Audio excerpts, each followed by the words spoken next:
Thank you for praying. Continue to pray in the days ahead. Would you turn with me to Luke chapter 9? What we see here in Luke 9 is a pivotal moment in the life of Jesus. And along with that, as God inspired Luke to write, are some examples of what it means to be obedient in the way that Jesus was obedient. Luke 9, starting with verse 51.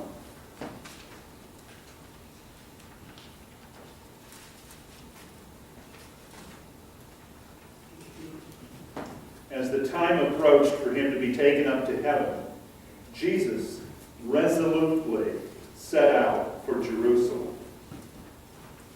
And he sent messengers on ahead who went into a Samaritan village to get things ready for him.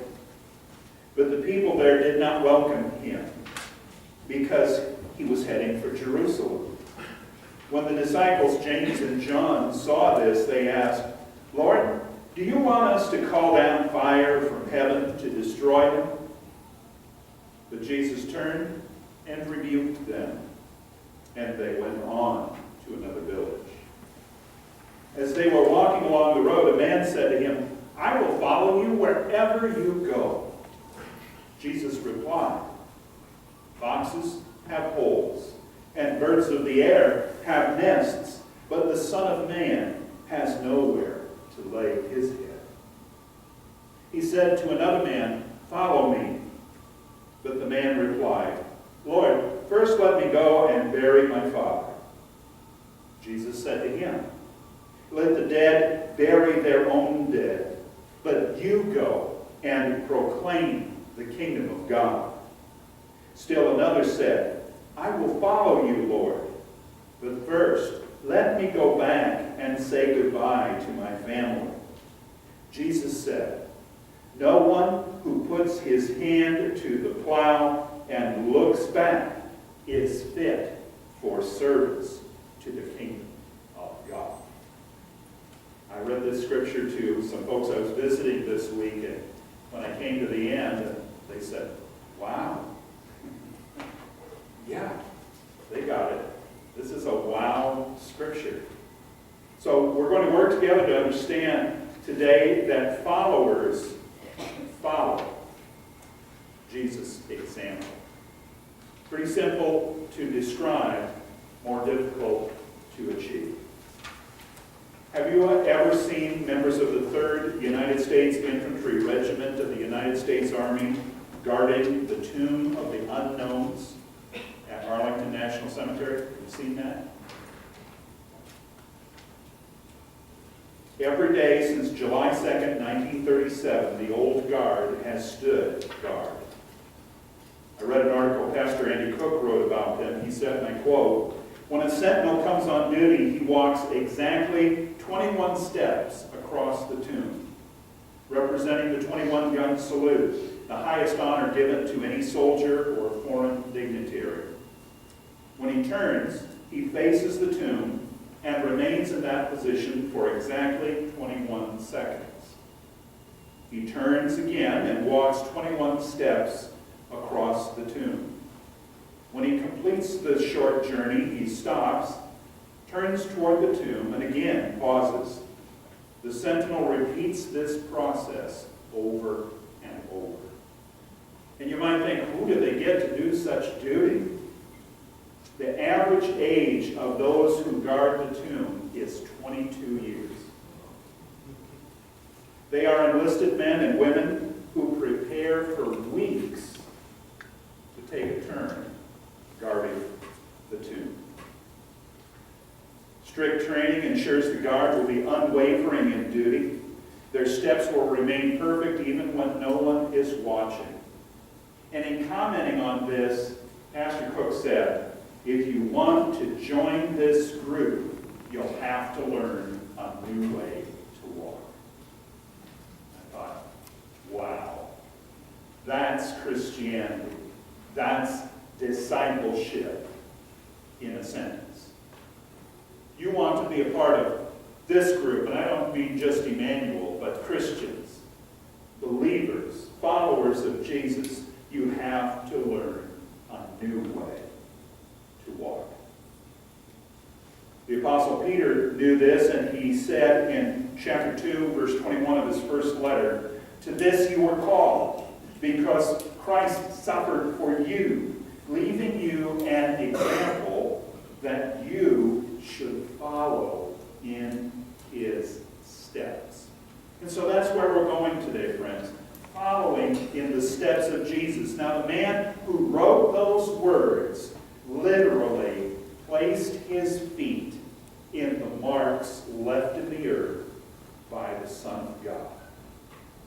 Imagine that. And so he said to us, you must do the same. We're going to see first that Jesus sets us a good example. And this begins in verse 51. I like it a little better in the King James Version, where it reads, Jesus steadfastly set his face toward Jerusalem. He set his face toward Jerusalem. Somebody told me there's a football game later today. Is that right? Woo! Woo!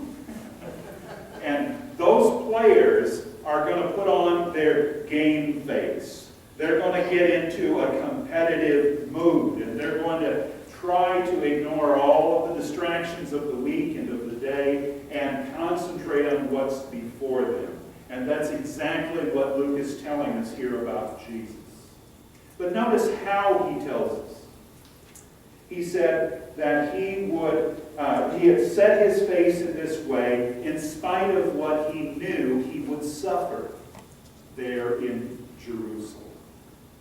This is the pivotal point in Luke's telling of the ministry of Jesus. He says that from now on, everything is directed toward the cross.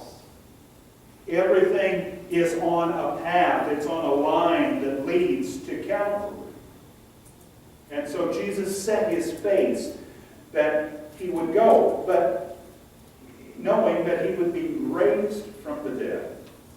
But notice that Luke doesn't say anything about his suffering or his dying. Instead, he talks about his going back to heaven. And what we read in Hebrews 12 helps us understand this choice of words. Remember, it said, for the joy set before him, Jesus endured the cross, scorning its shame, and sat down at the right hand of God. So what Jesus is doing here is he's knowing that what is coming is going to be awful, it will be terminal, but joy is on the other side of it. And so how do you and I endure? We look to joy on the other side. We follow Jesus' example. Jesus, of course, is showing us enormous faith here and anticipating a reward. So we turn from the good example of Jesus to the bad example of James and John. Now, their patience got tested, and they failed the test. They got mad. They got angry with these Samaritans. Luke tells us that Jesus and the disciples started in Bethsaida. It's a village on the north part of the Sea of Galilee. And then from Bethsaida to Jerusalem is about 80 miles as the crow flies. So this is a long journey. And most Jews would go around Samaria because Samaritans and Jews did not like each other, even more so than Patriot and Ram fans are going to dislike one another today. It was a long and historic conflict, so they wouldn't bother going through Samaria, but Jesus did. And he went through the country of his people's enemies. I just think that's a little note of mercy. He knows where he's headed, but rather than go around, he goes through that territory. And true to form, they come to a village, and Jesus knows that there may be some trouble, and so he sends messengers ahead. You don't read this in the scriptures as happening. So he sent some of the disciples, some of the people ahead, and said, make some arrangements for us. And when they got to gates of the town or the road leading into the village, what they found was that they weren't welcome. Somebody said, "Where are you headed?"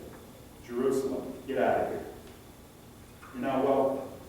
We don't deal with Jews. We don't serve your kind here. Just move along." And so James and John took that personally. And they turned to Jesus and said, "Can we call down fire from heaven to destroy it?" What's their motive? Get even. They were shamed, they were angry, they were humiliated, they were probably tired and didn't want to hear that they'd have to move on. And so they had faith that Jesus could do this, but they didn't use their faith in a mature way. They didn't conceive of it in love as is proper. Now Jesus in the Gospel of Mark refers to these two as Boanerges, which means sons of thunder.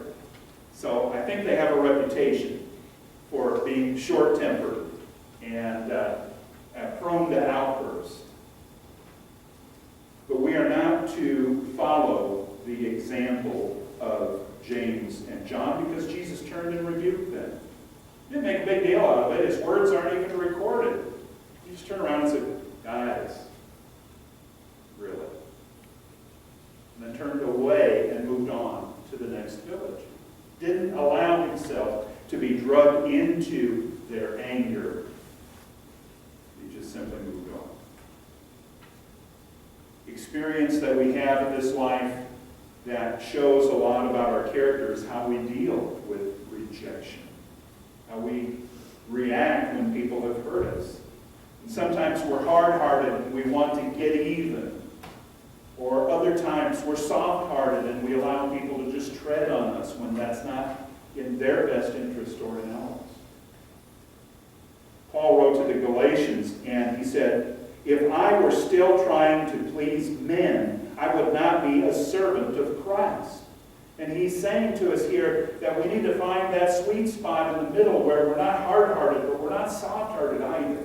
We need to find that place of righteousness and godliness and love people enough sometimes even to bring correction.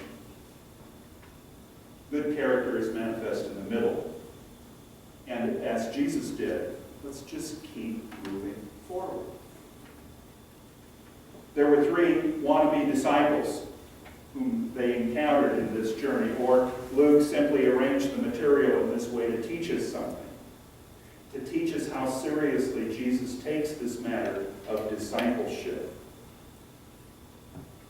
And whether they volunteered or whether Jesus recruited them, in each of these cases, we notice that these people wanted to join on their own terms. Now, when we read the text, it doesn't sound to us like they're asking for very much. And so Jesus replied. It's that wow response that I mentioned earlier. But we've got to remember that Jesus knew their hearts. And so he's responding not to their words, but to what's in here. Let's look at these quickly as bad examples. We don't want to follow them. The first wannabe is the volunteer. Pick me, he said. I'll follow you anywhere. And it made such a confident-sounding statement. But Jesus discerned that he hadn't really thought it through, that what following would cost him. Now, Jesus wants us to have zeal, to have passion as his followers, but he also wants us to understand there's a cost involved. And we cannot have a commitment that's based on emotion or temporary enthusiasms. And so he said to the men, foxes have holes, birds of the air have nests, and the Son of Man has nowhere to lay his head. I kind of have a suspicion that the guy came to him with bedhead, you know. His hair was all up on one side, and Jesus said, you just woke up, didn't you? You won't have that kind of comfort following me. You need to let go of the things of this world in order to follow me. The second wannabe was the good son in verses 59 and 60. This request sounds very reasonable, which makes Jesus' response sound even less reasonable, even harsh. And as evangelical Christians, we get a little squirmy when Jesus says things like the family of faith takes priority over the family of origin. When in the Gospels, his mother and his brothers and sisters appeared, and Jesus said, I'll tell you who my mother and brothers and sisters are. It's everyone who does the will of God. And, we're so pro-marriage and pro-family that we let's get a little queasy in our stomachs. We read something like this, but Jesus knows the heart of this man. And even though he said, follow me, the guy said, no, I need to go first and bury my father. So Jesus said to him, that's not really the issue, is it? Let the dead bury their own dead. You follow. He knew his heart. He knew that he was making an excuse. The third wannabe is the family man, verses 61 and 62. On the face of it, the family man isn't asking for much. Let me just go say goodbye to mom and dad. But Jesus warned him that any excuse divides the heart. And as we read in the book of James, anyone who prays with a divided heart can expect no answer from God. It is a sign of instability. You see, following Jesus is not a matter of pleasing ourselves. It's not a matter of pleasing others. It's a matter of pleasing God. Being obedient to Him. Following Jesus requires sacrifice. It requires discipline. It requires patience. And if being a disciple of Jesus is just a hobby, it's not going to get it. It's not real. Following Jesus is motivated by love of God first, love of others second, love of self last. What we're learning today, friends, is that followers follow Jesus. We look for His footprints, and we put our feet where He has trod. What we read in Hebrews 12 also identifies Jesus as the author of our faith. And the word for that in the original language is archegos. Archegos. The first part of that arch is a ruler of some kind. And so if you have a king or a queen, they're a monarch. Okay? So archegos, the first part is ruler. Egos is self or individual. We get our word ego from it. And so the ruler who is first. And this is a word picture not of someone sitting down writing a book, but of someone who is walking into the great unknown and leaving footprints for us to follow. It's a picture of someone who is first in line, and we get in line behind them.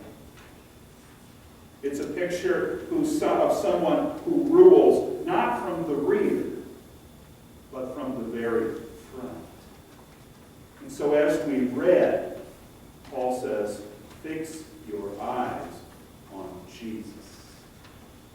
Look to the head of the line. Look to the footprints that He has left. And as you walk through this life, put your feet where He has already gone. The table is set before us to remind us that Jesus has gone all the way for us. He went into the tomb after enduring a horrible, shameful death. But He came out again into life eternal and is raised up at the right hand of God the Father. He did that so we could follow right behind Him. Let us take our songbooks and sing number 460 as we call ourselves to communion, to share the Lord's Supper today. Let us break bread